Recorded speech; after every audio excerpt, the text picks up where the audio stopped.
క్రీస్తునామమున అందరికీ వందనములు.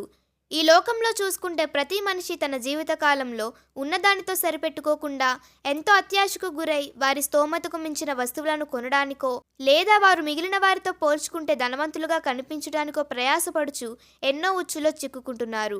కానీ మనం బాగా పరిశీలిస్తే ఈ అత్యాశ ఒక మనిషిని దొంగగా, దోపిడీదారులుగా, అలాగే తప్పులు చేసేవారిగా ప్రేరేపిస్తుంది.